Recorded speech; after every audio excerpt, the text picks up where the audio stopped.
You think Excalibur 1981 is just old sci-fi? These 18 weird facts say otherwise. Let's run. Number 1. 1. Before Excalibur ever drew its first sword, John Boorman was chasing a different kingdom, Middle-earth. In the mid-1970s, he poured his soul into adapting The Lord of the Rings, designing costumes, building miniatures, and storyboarding every mountain and shadow. But studios panicked at the scope. Too strange, too expensive, too impossible. Boorman was left with sketches, scars, music, and a need to finish the story somehow. So, he transmuted that loss into legend. The hobbits became squires. The elves became knights. And out of Tolkien's unmade world, Arthur's was born. Greener, bloodier, more myth than memory. Years later, Boorman called Excalibur the film that healed a wound. The failure of one fantasy had forged another. Proof that some dreams don't die. They just change shape and draw steel. But once that sword was raised, Boorman didn't stop at a single legend. He set out to capture everyone, to forge an Arthurian world too vast for a single tale to contain. Number 2. John Boorman didn't just make Excalibur. He tried to capture the entire heartbeat of Arthurian myth. His source, Le Morte d'Arthur, stretched across 1,000 pages of battles, betrayals, and visions. But Boorman wasn't chasing accuracy. He was chasing feeling. A myth told through light, metal, and madness. He sliced centuries into fragments, blending time until dreams and history bled together. One moment a child pulls a sword from stone, the next a kingdom falls to ruin. Critics called it confusing. Boorman called it truth. To him, legend wasn't linear. It was a storm of memory, looping forever. What emerged was less a film than a hallucination. The forests glowed, the armor gleamed, and prophecy hung in every breath. Excalibur didn't tell Arthur's story. It summoned it raw, fragmented, and alive. Like the myth itself, refusing to fit inside one frame. Number 3. The making of Excalibur was a battle worthy of its own legend. Shot across Ireland's mist-soaked hills and crumbling castles, the production was chaos from the first slate. Rain poured for weeks, armor rusted overnight, horses slipped in the mud. Actors shivered beneath 60 pounds of steel. Dawn shoots stretched into darkness. Cameras jammed from the damp. Entire scenes vanished under sudden fog. But what should have been ruin turned to revelation. The storm clouds, the exhaustion, the bruises, they bled into the film's soul. When the final cut emerged, that misery had transformed into beauty. Every drop of rain, every glint of metal, every echo in the mist, felt earned. Excalibur wasn't just filmed in chaos. It was forged by it. Music, and in that struggle, it found its mythic power. Number 4. Excalibur is the kind of madness that lingers. Shot in Ireland's dripping forests, it glows like a dream and wounds like a nightmare. Critics couldn't decide whether it was brilliance or delirium. Pauline Kael called it crazy integrity, and she was music right.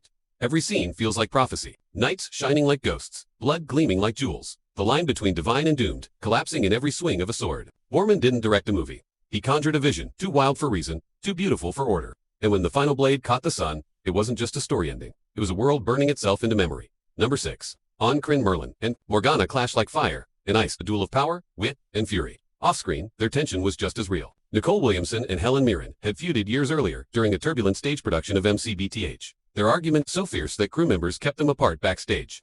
When John Boorman cast them together in Excalibur, everyone thought he was mad. Music wasn't. He was calculating. Boorman believed that friction could spark truth, that real resentment could feed the myth, and it did. Their scenes crackle with unease. Merlin's weary patience clashing against Morgana's cold defiance. Every glare, every sharp breath feels charged with something deeper than acting. By the end of filming, the hostility melted into respect. The same fire that once divided them forged unforgettable chemistry. Their feud didn't break the magic. It became it. On a set filled with armor and fog, it was their storm that made Camelot come alive. Number 7. In the legends, it's Nimue who traps Merlin and takes his magic. But Boorman had other plans. He merged myths, rewrote fates, and gave that act of betrayal to Morgana, fusing lust, jealousy, and ambition into one hypnotic spell. Helen Mirren's performance turned the scene into something primal. Not a witch, stealing wisdom, but a woman, seizing power. It was a bold shift that changed the story's soul. The divine became human, the sacred became carnal. Morgana didn't just inherit Merlin's sorcery. She inherited his tragedy. And in that moment, Excalibur stopped being a tale of gods and kings and became a story of desire burning through destiny. Number 8. In Excalibur, every shade carried meaning. Every hue, a spell. John Boorman didn't just film in color. He spoke through it. Green marked birth and renewal. Silver carried the weight of destiny. And red was temptation, blood, and ruin. When Arthur's reign began, the screen shimmered with life. Sunlight breaking through emerald canopies. Armor reflecting the glow of a kingdom in bloom. But the colors changed with the story. Betrayal crept in as the greens faded. The silver dulled to gray, and Camelot's glory rotted into dust.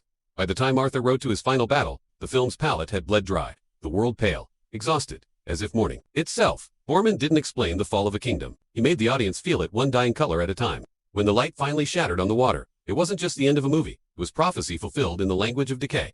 Hear the steel calling from the fog. If you want to return to the edge of the battlefield and watch destiny spark against iron, you can grab your own copy through the links below. DVD, Blu-ray, or even VHS if you're old school. Thanks for the support. It really means a lot. Now, let's ride back into the legend. Number 9. When swords met on the battlefield, Excalibur didn't roar. It sang. Boorman rejected the idea of a standard score. Instead, weaving Wagner's Tristan Unisold and Orff's O Fortuna into Trevor Jones's original compositions. The result was operatic warfare, a soundscape that made combat feel sacred and death inevitable. Each clash became ceremony. Trumpets announced fate. Drums rolled like thunder. Choirs rose over fire and fog, turning carnage into chorus. Even love scenes swelled with tragic majesty, as if every emotion in Camelot existed only to be sung. By the final battle, Wagner's crescendo wrapped around Arthur's fall like a requiem. It wasn't just music underscoring legend. It was legend, vibrating in every strike, every scream, every heartbeat of doomed glory. Number 10. Before Excalibur could claim its myth, it had music to stand somewhere ancient. Boorman found it in Ireland's Cahir Castle, a Norman fortress carved from stone and rain, still haunted by real wars. Here, he staged the battle that crowned Arthur, drenching the walls in mud, mist, and blood. The actors fought in real armor, slipping through muck as the river below roared like a witness. This wasn't movie magic. It was history lending its bones to legend. The moss on those walls had seen centuries of battle, and under Boorman's lens, it came alive again. Lamotte was the river sewer itself, circling the castle like time, refusing to end. Visitors can still stand where Arthur knelt, hear that same water rush beneath the ramparts, and feel the air hum with memory. For one brief rain-soaked moment in 1981, history and myth shared the same breath. Number 11. When Excalibur was first assembled, it wasn't a movie, it was a monument. John Boorman's original cut ran over 3 hours long, packed with quests, visions, and subplots that traced the full rise and fall of Camelot. But Warner Brothers bouquet. The studio wanted something leaner, faster, a fantasy that could fit in a single evening. Boorman was forced to cut nearly an hour of footage, trimming centuries of legend into a fever dream of images, music, and light. Among the lost scenes was a moment of pure chivalry. Lancelot, rescuing Guinevere from forest bandits, glimpsed only in an early trailer before vanishing forever. Other cuts reshaped destinies, music shortened duels, and silenced side characters whose arcs were meant to echo Arthur's own. The final film feels mythic because it moves like memory.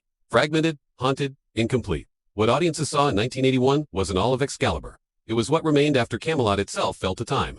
Number 12. Arthur in Legend tells of two blades. The sword and the stone that proved Arthur's birthright in music Excalibur. The enchanted weapon, gifted later by the Lady of the Lake.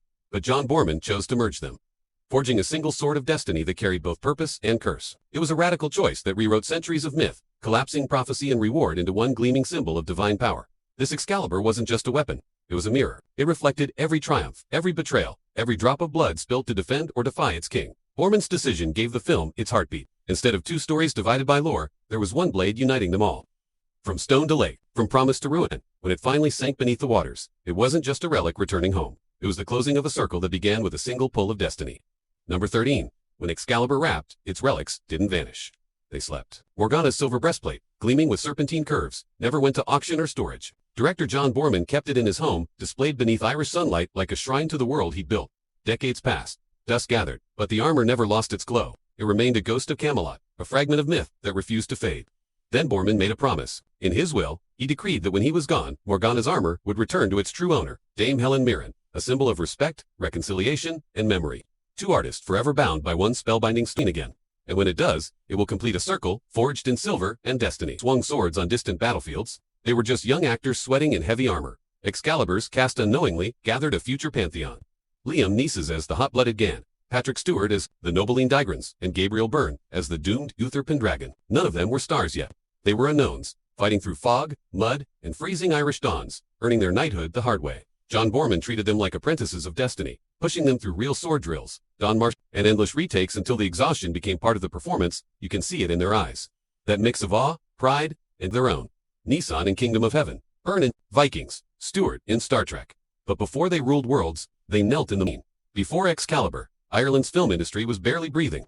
Decades of political unrest and scarce funding had driven most productions overseas. But when John Boorman brought his Arthur and epic to Irish soil, he didn't just shoot a movie. He sparked a revival. Hundreds of local crew members, artisans, and extras filled the forests, castles, and workshops. Armor was forged in Dublin. Horses came from Kildare. Every drop of mist and sunlight on screen was Irish. And suddenly, the world was watching. That momentum didn't fade. Excalibur's success drew studios back to Ireland, paving the way for Braveheart King Arthur, and the boom of Irish filmmaking that followed. For all its knights and prophecy, the film's truest magic was practical. It gave a country its cinematic heartbeat again. Camelot might have fallen on screen, but behind the camera, Ireland had just risen. Number Music 16. No one expected Excalibur to triumph. It was bloody, operatic, and far too strange for mainstream audiences. A fever dream of knights and wildfire. People came to see the armor that gleamed like glass, the violence that felt like ritual, and the myth that pulsed with raw emotion. Made for $11 million, it crossed $34 million worldwide. Stunned. At Cannes, it won the Best Artistic Contribution Award. Its cinematography drew Oscar and BAFTA nominations for capturing what critics called the glow of legend. Audiences didn't just watch Excalibur, they surrendered to it. It wasn't polished, but it was powerful. Like the sword itself, it was flawed, luminous, and unforgettable. A reminder that imperfection can still strike gold. Number 17. When Excalibur finally hit theaters, critics didn't know where to place it. Was it art or madness? A fable or a hallucination? The New York Times called it beautiful nonsense. Others called it visionary. But audiences didn't care. They left the theater dazed, haunted by silver armor glinting through fog and faces that looked carved from myth. Boorman's vision wasn't meant to be understood, it was meant to be felt. Every frame shimmered like memory. Every scene dreamt rather music than directed. That's why, decades later, it still defies category. Too strange for realism, too emotional for irony. Excalibur endures as something rarer, a cinematic spell. You don't explain it, you just fall under it. Number 18. Generation of Dreamers finds its own sword to draw. And for modern filmmakers, Excalibur was that blade. Directors like Guillermo del Toro, Zack Snyder, and Ridley Scott have all cited it as a creative compass. Del Toro once